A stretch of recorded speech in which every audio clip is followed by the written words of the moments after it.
ರಾಮಸಮುದ್ರದಲ್ಲಿ ಅದ್ದೂರಿ ಶ್ರೀ ತಿಬ್ಬಳ್ಳಿ ಮಾರಮ್ಮ ಜಾತ್ರೆ, ವಿಜೃಂಭಣೆಯ ಮಡೆ ಉತ್ಸವ, ತಂಪೋತ್ಸವ, ಕೊಂಡೋತ್ಸವ ಆಗುತ್ತದೆ. ಯಾರೂ ಕೊಂಡ ಆಯುವುದಿಲ್ಲ ಇಲ್ಲಿನ ವಿಶೇಷ. ಚಾಮರಾಜನಗರದ ರಾಮಸಮುದ್ರ ಬಡಾವಣೆಯಲ್ಲಿ ಗ್ರಾಮ ದೇವತೆ ಶ್ರೀ ತಿಬ್ಬಳ್ಳಿ ಮಾರಮ್ಮ ಹಬ್ಬದ ಸಂಭ್ರಮ ಕಳೆಗಟ್ಟಿದ್ದು, ಹಬ್ಬದ ಪ್ರಯುಕ್ತ ಕೊಂಡೋತ್ಸವ, ಮಡೆ ಉತ್ಸವ, ತಂಪೋತ್ಸವ ವಿಜೃಂಭಣೆಯಿಂದ ನಡೆಯಿತು. ದೇವಸ್ಥಾನದ ಮುಂಭಾಗದಲ್ಲಿ ಹಬ್ಬದ ಸಂಭ್ರಮ ಕಳೆಗಟ್ಟಿತು. ಹಬ್ಬದ ಅಂಗವಾಗಿ ಮಾರಮ್ಮ ದೇವಸ್ಥಾನವನ್ನು ವಿದ್ಯುತ್ ದೀಪಗಳಿಂದ ಹಾಗೂ ಹಸಿರು ತೋರಣಗಳಿಂದ ಅಲಂಕರಿಸಲಾಗಿತ್ತು. ದೇವರಿಗೆ ವಿಶೇಷ ಪೂಜೆ ಸಲ್ಲಿಸಲಾಯಿತು. ಮಾರಮ್ಮ ದೇವಸ್ಥಾನದ ಮುಂಭಾಗದಲ್ಲಿ ಹರಕೆ ಹೊತ್ತವರು ಮಡೆ ಸೇವೆ ಸಲ್ಲಿಸಿದರು. ಭಕ್ತರು ಸರತಿ ಸಾಲಿನಲ್ಲಿ ನಿಂತು ಮಾರಮ್ಮ ದರ್ಶನ ಪಡೆದು ಪುನೀತರಾದರು. ದೇವಸ್ಥಾನದ ಮುಂಭಾಗದಲ್ಲಿ ಕೊಂಡೋತ್ಸವ ನಡೆಯುತ್ತದೆ. ಆದರೆ ಯಾವ ಭಕ್ತರೂ ಕೊಂಡ ಆಯುವುದಿಲ್ಲ. ಕೊಂಡೋತ್ಸವಕ್ಕೆ ಪೂಜೆ ಮಾತ್ರ ಮಾಡಲಾಗುತ್ತದೆ. ಅದು ಇಲ್ಲಿನ ವಿಶೇಷ. ಗ್ರಾಮದ ಸಹಸ್ರಾರು ಜನ ಭಾಗವಹಿಸಿ ಭಕ್ತಿಭಾವ ಮೆರೆದರು.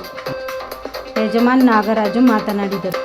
ಯಜಮಾನರಾದ Nagaraju, Papanna, Anjaneya, Revanna, Chandrappa, Siddaraju, Channanjayya, D Nanjappa, Prasanna, G Rajappa, doctor B R. Ambedkar ಯುವಕರ ಸಂಘದ ಅಧ್ಯಕ್ಷ ಸುಹಾಸ್, ಪ್ರಧಾನ ಕಾರ್ಯದರ್ಶಿ ಮನೋಜ್ ಮಸು ಸೇರಿದಂತೆ ಸಹಸ್ರಾರು ಸಂಖ್ಯೆಯಲ್ಲಿ ಗ್ರಾಮಸ್ಥರು, ಭಕ್ತರು ಭಾಗವಹಿಸಿದ್ದರು. ವರದಿ ಒಮ್ಮನಂಜುಂಡನಾಯಕ, ಚಾಮರಾಜನಗರ.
ಹೇಳಿದ ನೀತಿಯ ಕೇಳದೆ ಹೋದೆ ಕೇಳಿ ನಡೆಯದೆ ಅವಿವೇಕಿಯಾದೆ.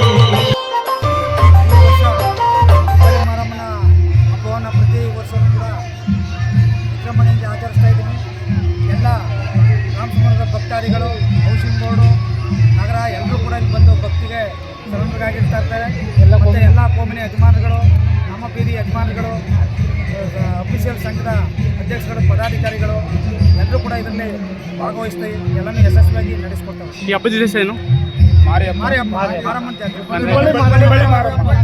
ಇದು ಮನೆ ಸೇವೆ ಮತ್ತು ತಂಬಿ ಸೇವೆ ಅದನ್ನೇ ಹಾಂ ಮಡ ಸೇವೆ.